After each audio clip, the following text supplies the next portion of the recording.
it gets to a certain level where I'm like, okay, wait a minute. Like financial market stuff. Like when people are pulling stock schemes and pumping dumps and things like that, yeah, that's different. That's different. That's different. Then you're actually getting no, I'm not talking intelligent about those. people, Yeah. like Bernie Madoff. Right. No. You're actually getting intelligent people. That fucking rob you. Yeah, they just trusted you.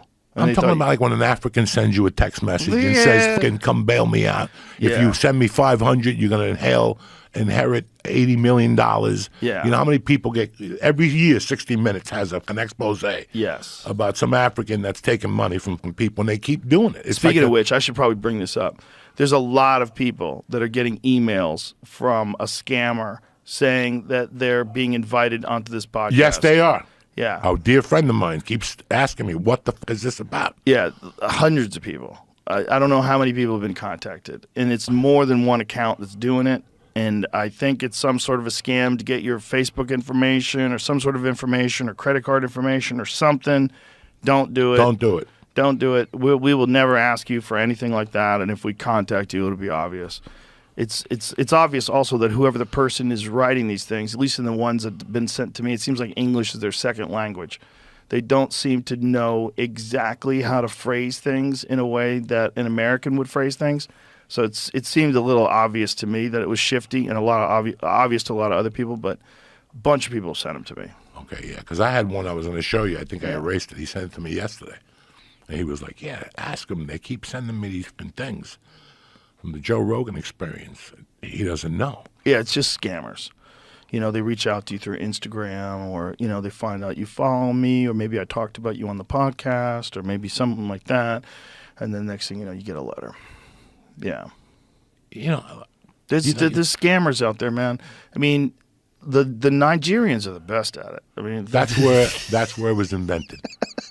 They're the best at it. They are the best. When did they first start email scamming people? Probably right after email got invented.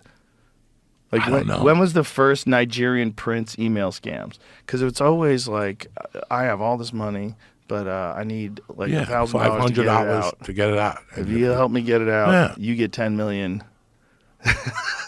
I can't get mad at you for something like Right, that. Because right. you look at that and you giggle.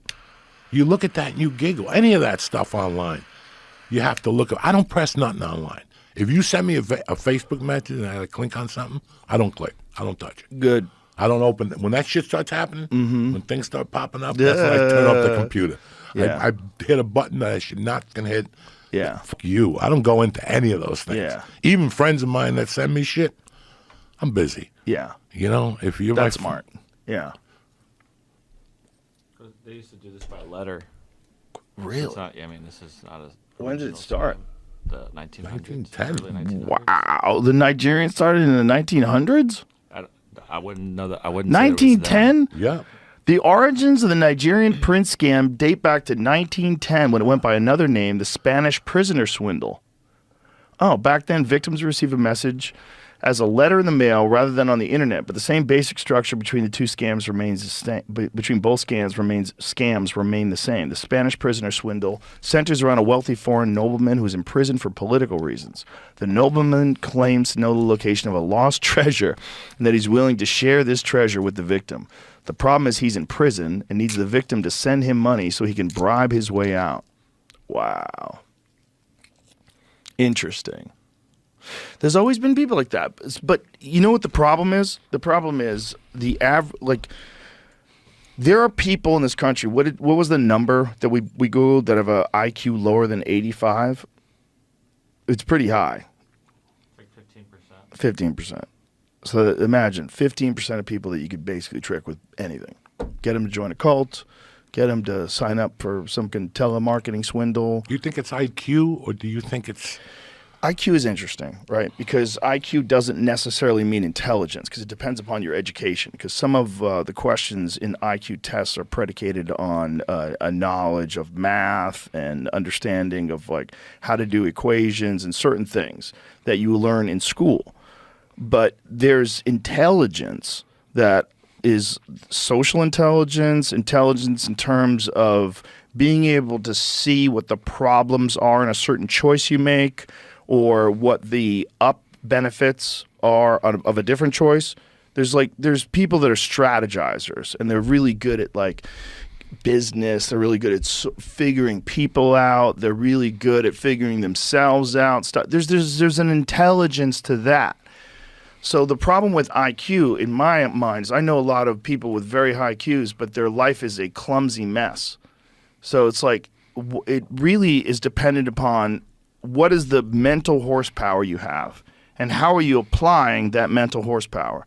Are you Gary Clark Jr. and applying that mental horsepower to music and you're a genius, but you're a genius in music? Or are you Lex Friedman and you're making, artificial intelligence and coding robots? Are you Elon Musk? You're making spaceships. Like, what are you doing with this intelligence? So IQ, there's limitations of it, but at least it's an indicator of how smart a person is. It's an indicator. It's not the only indicator. There's other factors that I think are much more intangible. They're much harder to measure and weigh. That's my take on it. I think it means something. But some people they don't have a good brain. They just don't. So those guys, when they get that Nigerian prince email, they're like, this is it. This is my ticket out of here. They start scraping up coins, putting quarters in rolls, bringing them to the bank.